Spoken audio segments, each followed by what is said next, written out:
Morning everyone and welcome back to the garage. It's the 3rd of November and we're working on the CG again. Kieran's here with his jazzy trousers. Hi Kieran. Let's have a look at what we're doing. If you remember in the last video we did on the CG, I took apart the suspension units and this is where we left it. We had determined that these were knackered because they were offering no resistance and they also weren't going back into the shape that they should do. So with that in mind, I have got some new ones. These ones are for a Yamaha YBR125 and I got these because they supposedly fit just fine and they are cheaper than the Honda ones. The only problem is that the old units had this metal sleeve, this metal bush in the bottom fitting, and these ones do not. So what we are doing at the moment is taking out the metal bush from this one and inserting it into this one.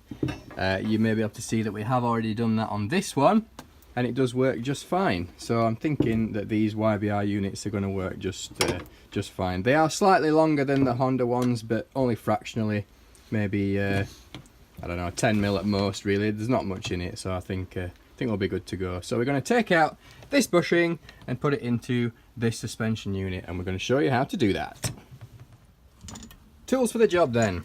To get the bushing out, we will need a socket that is the same size as the bushing. You can't really see that too well, but that is the same size. This one in my socket set is a 12mm, and you will need one that is the same size as the outer on the unit itself, if that makes sense. So this one in my socket set is a 20mm, and we will also need a vise. The process goes as follows.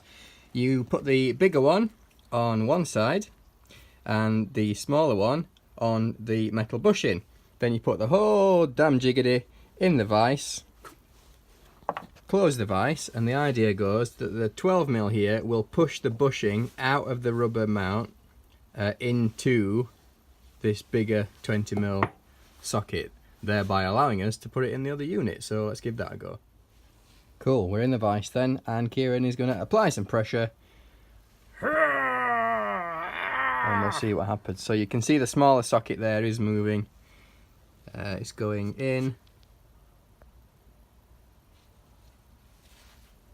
It's pressing that metal bushing, which is being pushed through into the big socket. So we're just going to keep doing this until it pops out the other side.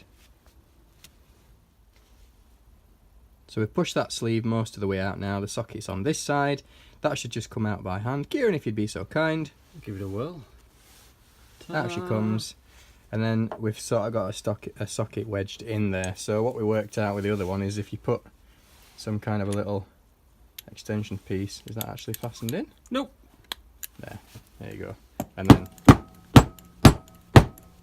there you go. It all eventually comes out. That's the bit that came out then, and that's the bit that needs to go into the new unit. So I'm just going to clean that up, probably lubricate it with a little bit of WD-40, and we'll get that pushed in. Cool, so we need to put this sleeve into there now. The best way we worked out to do this is to remove this one from the new unit, which should just push out by hand. Might be a little bit tricky, but that did just push out. And then to put the sleeve into the rubber bush. I will again try and muscle my way through this one, but it's easier to press or stretch the rubber around this metal collet than trying to force the two together when it's in. Oopsie, he says. Going to the floor. Maybe take your gloves off. Oh, but then I'll show off my granny hands. Maybe lubricate it a bit. There's an idea. But you know, sometimes you just got to force it in dry. It's not always recommended. I think a little lubrication goes a long way, in my experience. You are a man of experience. Well, there we are, he's done it. Little fumble, but as it needs to be. Anyway, once you've got that sat nicely in there, it's a case of pushing it into this gap here. So again, we shall apply liberal dosings of WD-40 or similar spray. GT85 in fact. And I'm just going to push it in by hand basically. It's a little bit fiddly just like the other one, but it's perfectly doable. It's just a case of fiddling about, getting everything lined up until you're happy with it. So we'll do that and come back in a sec.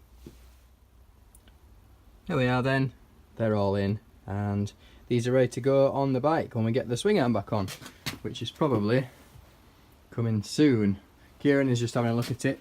It was a little bit rusty if you remember, so we're getting a wire brush to that and thinking about maybe painting that up.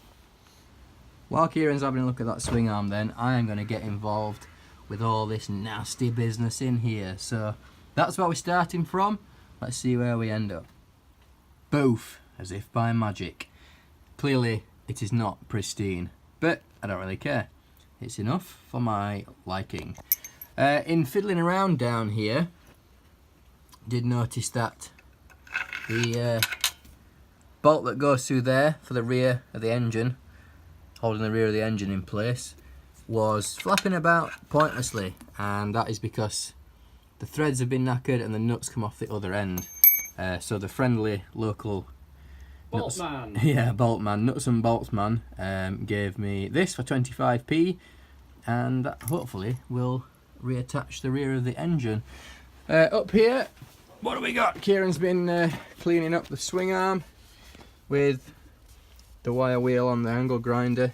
Yep. So there are a few bits there where the paint's come away, but it is basically solid. So we're probably going to put some anti-rust treatment on this and then paint it up with Hammerite or something before putting it back on the bike. Winner! In cleaning all this crap down here, I had to remove this. Plastic bag? No, just the funky business that's on it. But luckily, I sneaked round to Kieran's earlier and borrowed his toothbrush. Shh, don't tell him. So we've just been fitting this lower engine mounting bolt, which was a bit fiddly. It's fine at this side, but there's not much access on the other side without taking things off. But we managed anyway, so that's now on and torqued correctly. But while we had the torque wrench out, we checked the other ones, and this one up the top here was also very, very loose. So I'm happy now that the engine is actually attached into the frame and it's not just going to fall out while I'm riding. That would be, no, not great. An adventure! Yeah, an adventure. That is one way to adventure. Anyway, moving on. Sometime later. It's the 5th of November, so a few days have passed. The swing arm has had 2 coats of Hammerite. Don't look too closely because it's not the best job in the world. But it's all back together and ready to go on the bike. So I'm going to be doing that now. Kieran is here, he's going to help me. Say hello, Kieran! Hello, Kieran. So we'll do that now. Bit of a fiddly business then. We're obviously going to offer the swing arm up into the frame here, which has also been painted.